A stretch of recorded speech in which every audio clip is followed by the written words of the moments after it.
Pregnancy is a natural process. So if it's not happening or if it's not sticking, something is missing. After having a family member go through infertility and experiencing a miscarriage myself, I realized how little support and education women have around infertility. I want to change that. I'm Dr. Jane Levesque. I'm a naturopathic doctor and a natural fertility expert. Tune in every Tuesday at 9 a.m. for insightful case studies, expert interviews, and practical tips on how you can optimize fertility naturally. If you've been struggling with infertility, pregnancy loss, women's health issues, or you just want to be proactive and prepare yourself for the next big chapter in your life, this show is for you. All right, today I want to share male fertility case with you. Now, I'm always working with a couple, but I want to highlight the male today because a lot of you ladies are underestimating the importance of involving your partner into the fertility journey, even though you were told that his sperm is fine and you are, quote unquote, the problem. So it takes two to conceive. And I've talked a lot about sperm quality and the parameters that we're looking at and what optimal ranges are for natural conception versus just can we find any good sperm to do IVF? And then, of course, there's a lot of people that are resorting to ICSI where they're actually injecting the sperm into the egg because usually it's because the sperm is not strong enough. There's no motility. It's not swimming to the egg. It's not fertilizing the egg. And then, of course, there's issues sometimes with the egg where the zona pellucida, the outside layer of the egg, is too hard. And so then the sperm can't penetrate it. Point being is we have to start looking not just at the sperm parameters that your doctor has ran, but the overall male and their health, because everything, and I mean everything that the male does will reflect in their sperm. And I can't tell you this case right here. So this gentleman's name is Bo. And when they came to me, she's been diagnosed with endometriosis. She's been doing all of the things because he was, quote unquote, fined. They assumed he was fined as well because he didn't have a lot of symptoms. And when they ran his sperm analysis, obviously he doesn't have an OBGYN, but their fertility specialist recommended to just go get a regular sperm analysis. And the results, there was like 4 things tested, meaning there was concentration, there was volume, there was pH and motility. There was no morphology, there was no breakdown of the motility, how much of it is progressive versus just motile versus immotile. And it was probably one of the worst results that I've seen from a perspective of not that his sperm was really terrible, but the markers that were tested were so little. There was very little detail on the actual test that I knew that there was something else going on. Point being is, let me share this story and when they came. So she has endometriosis. She's been doing all the stuff, from the natural standpoint, considering IVF, being told that, low AMH, she's not going to be able to use her own eggs. She doesn't have any eggs. And of course, she wants to figure out why this is happening. And of course, she wants to have biological children. He had the one sperm analysis done. He has some health issues, but he's never made the efforts to go to a naturopathic doctor or a functional doctor. And this is very common for males.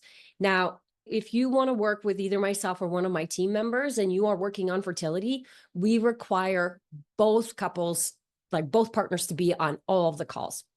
Yes, there's some calls once you're working with us that we can separate you, but for the initial portion, we require you to be there because we want to see and understand how you guys are as a couple, what has been done, where your holes are, where your blind spots are, and if we're the right people to help. So in this instance, when we started taking and looking at his history, he's had no blood work done of any kind. Then he had that atrocious sperm analysis that had barely any markers on it. And there was some ranges there that were not optimal that I knew I needed to investigate further. And then he had quite a bit of symptoms. He got sick with COVID and just couldn't shake it off. He had kind of that long COVID where his lungs felt full. He would wake up with them feeling like going into a panic attack because he can't catch his breath because there was so much fluid buildup in the lungs.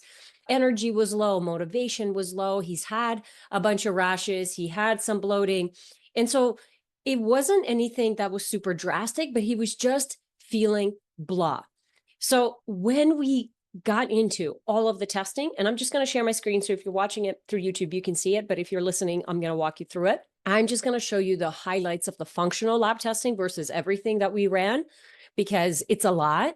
I get 100 pages worth of reports, and I want to show you the highlights because for somebody who doesn't really have a lot of digestive symptoms, but who has a lot of skin symptoms or even a lot of lung heaviness in the lungs and mucus and the body's not processing that well, I want to look at the gut. The gut is the epicenter of our health, and it's either a place where it's a source of our strength or it's a source of weakness, meaning there's leaky gut, so things are leaking into places into the bloodstream that are not supposed to be there, like pathogens or even larger food particles. This is where we're talking about food sensitivity.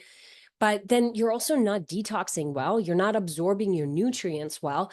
And there's just a huge downstream effect when the gut isn't working. So the highlights from kind of the stool, the environmental toxic panel, and we did like an overall oxidative stress panel.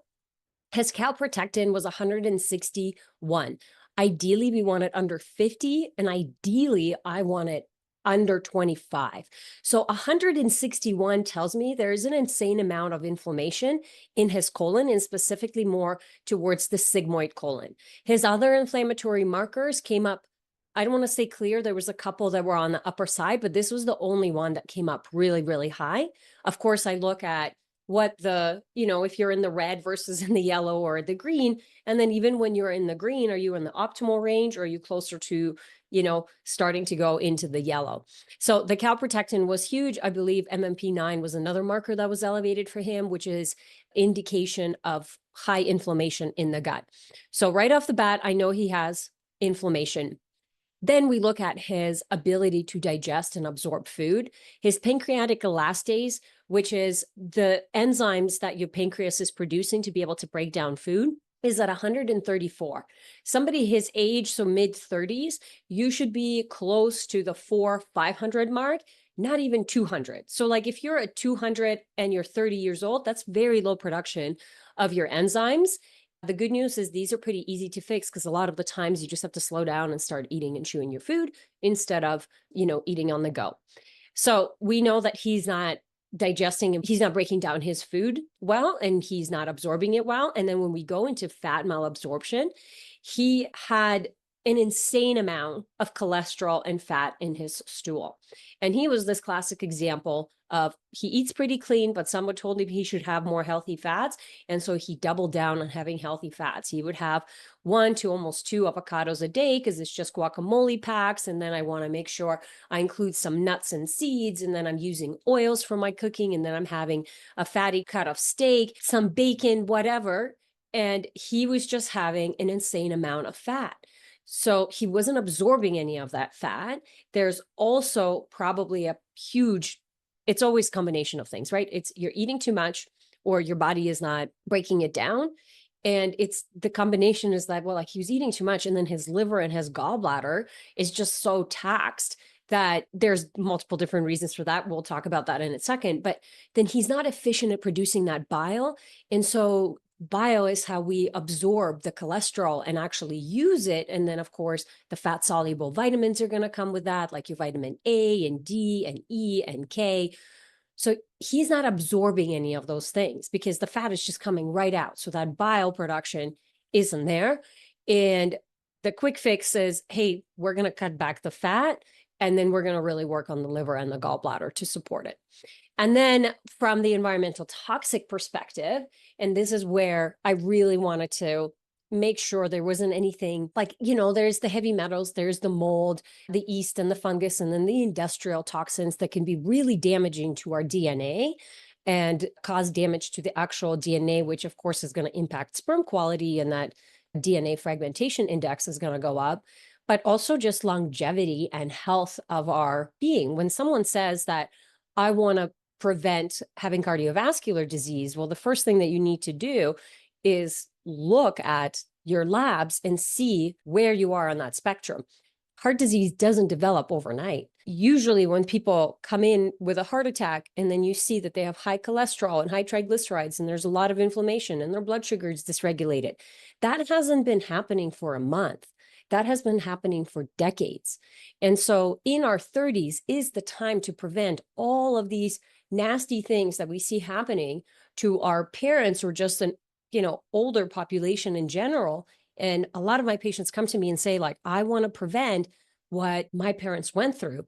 This is how we do it. We look and we test and we see the stress that the body's under. So then we can, give them a personalized protocol to essentially reverse a lot of these issues. So he had quite a bit of mold come up, gliotoxin being one of the higher ones as well. And gliotoxin is it gets produced a lot by yeast and candida. Usually there's a candida infection. Now, typically, we don't have to see a candida infection in the gut and I didn't see it on the stool analysis. He didn't have a positive candida test. By the time I see it in the gut, usually the candida is like really overgrown and it's a really big deal. But gliotoxin is an indication of yeast and fungal overgrowth. And he's very much experiencing that because since getting COVID, there was that my lungs are heavy. I have a lot of mucus. I have a lot of wetness, for the lack of a better term, moisture that he just can't seem to get out. And then, of course, well, I don't want to go out for a run because it feels like I can't breathe. And now I don't have energy. And, it's a negative spiral. So quite a bit of mold. The first thing that I see when I see mold is we want to make sure that the house is good. And they've had quite a few inspections. And then we want to make sure that they have a clean environment, meaning that they are dusting on a regular basis. It's very common to dust as mold food. So if the house is accumulating dust, then the circulation in the house isn't good. And then that is going to lead to mold down the road. So just prevention. And then there is a couple mold factors that came out that are found in grains. So whether it's corn, rice, barley, wheat, how the grain is processed and then stored and how long it's been stored for will accumulate the mold particles. And then when we have poor gut function, our body can't break it down and we can't get rid of it. We are designed as human beings to be able to break down mold. And when the system is overwhelmed, it's usually because we don't have the mechanism is really slow to break it down. And usually it's because there's a lot going on, right? There's a high oxidative stress. So there's a spiral downwards, just like there's a spiral upwards. The spiral downwards is, well, the digestion isn't working well. So now you're going to accumulate more toxins and then you're exposed. And then it's making more difficult for the body to process the toxins because the load continues to increase and that continues to take the nutrients away from you. And so it's like it's harder and harder to get better. The opposite is true. Once we start moving the digestions, when we start moving the liver and gallbladder, increasing drainage, in increasing your energy, supporting your methylation cycle, supporting your B vitamins, all that kind of stuff, all of a sudden the body's better at processing the mold. It can break it down. It can get rid of the infections, so on and so forth. So for him, this was a really big piece. And there was some heavy metals. They were not drinking filtered water. They were just drinking Berkey, I believe. And a lot of PFAs came up. When those are the forever chemicals. When I see a lot of these forever chemicals come up, what I automatically, and someone who's eating well, they're not eating out frequently, I automatically think water or unless it's like in their cookware and they were already, using stainless steel or cast iron. So they weren't using anything that would have the exposure to the PFAs and they weren't eating out very frequently. So right away, I'm thinking water supply. Unfortunately, this is something that happens to a lot of people. And once they do get it tested, sometimes some of the chemicals will show up like, with their water treatment plan that they decided to go and see if they tested and they're like, yep, it matches up to what they're seeing on their labs. Sometimes it doesn't. The problem is there's, 80,000 chemicals, probably more now, and they're testing for like 200. So chances are they're going to miss the other 79,800. But point being is we want to create a clean environment. And his system was pretty overloaded. And so when we did the oxidative damage score in general, like his whole pathways were blocked. He's 36 and the age that he was given based on the level of oxidative stress that his body was under. And so they tested a lot of the genes for oxidative stress and, his level from nutrients. He was 51. So that was a big hit for him, for his ego. And obviously a huge motivation. So what I will say for my male partners, I never, in general, like for my husband, I'll never tell him what to do until I show him some data. because he is so logical. He needs to see data. Like, why would I change this? I don't understand what the problem is. Once he sees and understands what the problem is, it's very easy to change the behavior. And so I mean, all of my patients like that, but I think with the male patients, it really helps them understand why they need to make the change. Okay. Because if you want to be a go-getter and lively and accomplish a lot of things in life, and you want to build a family, and your test says that your actually cells are that of a 51-year-old versus 36 years old, it's like, oh my God, I don't like, what? That's crazy. What can I do about it? Right. So my male patients are always very eager to start because they know that I don't want to be in this red. I want to be over here in the green. How do I do it? So let me tell you why it's important to bring the male partner on board. And I hope to share this couple's case once they are pregnant together. But I'm just going to share this component because I think it's really important. There was a really big transformation for him. Of course, we got him on the supplements and all the right things and the saunas and the red light therapy. And so within a couple of months, here's the frustrating part, I guess, if you will, ladies, is that males will always get better a lot faster than us women. And the reason for that is that their metabolism generally tends to be faster because of the muscle mass that they have, and also because they don't have hormonal fluctuations. They do have hormonal fluctuations, but it's just a daily thing versus a monthly thing. And it's just more based on their testosterone. Yes, estrogen will fluctuate. Yes, progesterone will fluctuate a little bit, but it's so little in comparison to what we women go through. And so for us women, we have to work with our menstrual cycle and optimize that, where for the male, they don't have to worry about that. So they do tend to get better faster. But what I always say is I need my male patients to get better faster, as fast as possible, because energetically, Bo was not leading his family. He was tired, he was sick, he was unmotivated. And while he had his partner frantically looking online, trying to figure out what to do, she's in this anxious state. Her husband is kind of sick, but not really sick, and she doesn't really want to worry about him. But she also doesn't feel this leader present in the family who she can lean on. And I think if we step back and look at the energetics of what it is to be pregnant, pregnancy is a very vulnerable state. So as a woman, someone who is a go-getter, proactive, a planner, type A, you don't like to be vulnerable. Guess what? Pregnancy is a vulnerable state. So I need you to practice being vulnerable. And who is going to protect you during the time of pregnancy? It's going to be your partner. So if you don't feel safe around your partner and your nervous system doesn't feel safe, or you're worried about him, subconsciously, you're almost like, I can't really get pregnant because who's going to take care of me? Even though you desperately want to have a baby, subconsciously, your body is like, I don't feel safe because it's already in a vulnerable state. So if your body's already in a vulnerable state, it's hard for it to then go into even a further vulnerable state, if you know what I'm saying.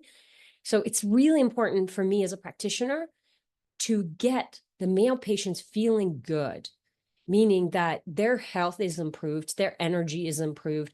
They now can take on the load of maybe doing some more meal prep or helping their women go to bed earlier and maybe taking their phones away lovingly, or whatever. It's like doing things together, becoming more of a leader in the family, stepping into their masculine energy. So then you as a female can step into your feminine energy.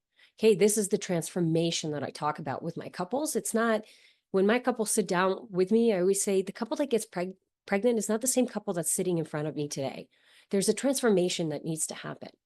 And there's a shift for both of you. And the male presence is very, very important. It's not just the sperm that he's going to provide. It's who he is in the family and the role that he plays. And are you able to lean on him and feel safe around him and be vulnerable around him, because you are prepping for that, right? Being vulnerable and being taken care of when you're pregnant and postpartum. I have some couples who have gone through postpartum periods and they're like shocked. The women are shocked how bad they feel. And the men are like, man, I'm so glad I'm in such better health because I can take care of her. We need to have that preparation well ahead of time, not once, the postpartum hits. For some couples, the body just won't let them get pregnant because it's in such a vulnerable and depleted state for either both the male or the female. So the first, I don't want to say like there's two main reasons why I need the males to get better faster, but it's just to even be part of the process. And the first one is what I just described, their energy, their presence, they're leading the family and being able to support us as women. The second reason is I cannot have the male be the source of infection. What I mean by that is at the root of all infertility struggle is going to be some sort of microbial imbalance. There's going to be some sort of microbial imbalance and environmental toxic load.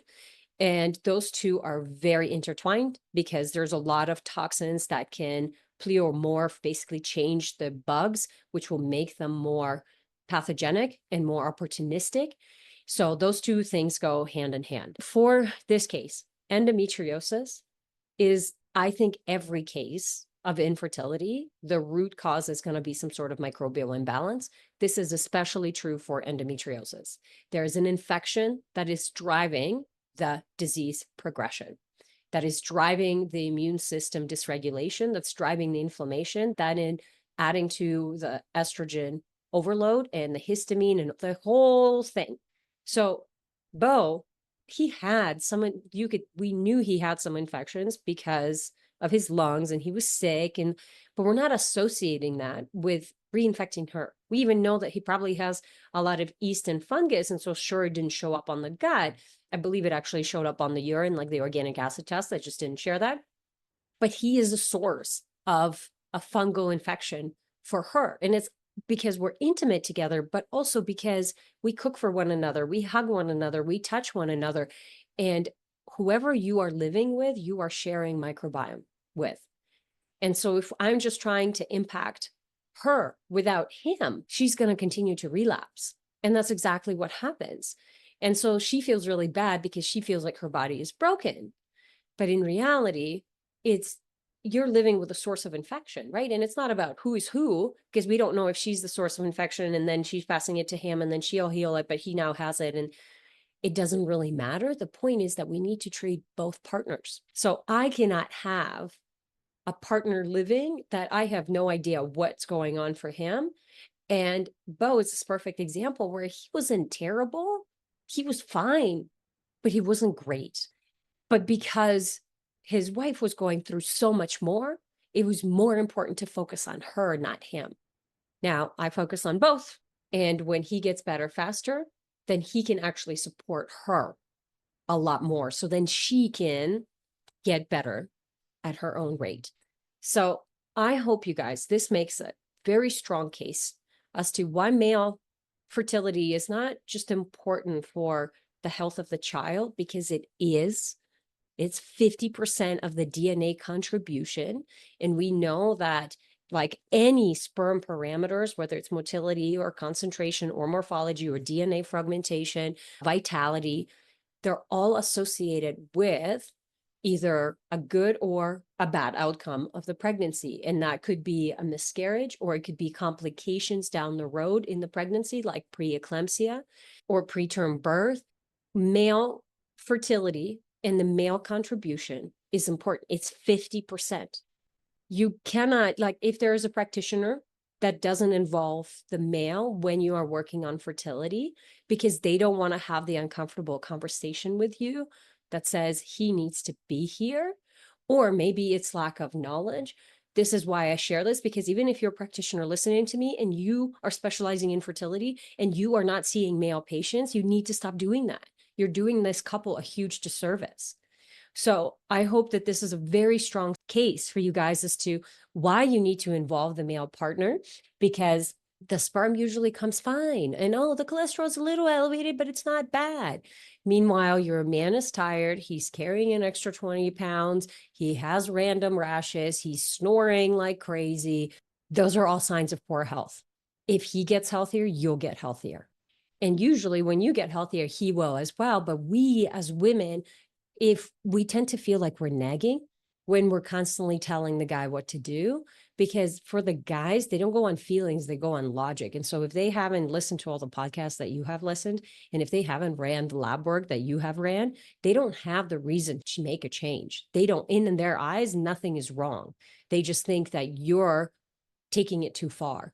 Whereas I say, I don't know what's wrong, but let me just see. I'll run some labs And if nothing is wrong, fantastic. You don't have to do anything. But if something is, then we have something to focus on. And that approach really helps because usually there's lots to focus on. Okay. We just need to make sure that we involve the male from the get go. So, like I said, I hope you guys find this is a very strong case. Share this with your male partner. Remember, it's not just about their sperm quality, it's actually their presence, their energy. And we want to make sure they're not a source of infection. And what I mean by that, it could be really subtle. It doesn't have to be STDs and STIs. It's just if they have more fungal or yeast overgrowth, if they have a parasite, and then you're showing up with a parasite, you just are going to keep going back and forth. So we need to make sure when we fully treat the root cause, we are addressing the whole house as opposed to an AKA both male and female partner, as opposed to just the female. Thanks so much for tuning in, you guys, and I'll see you next week.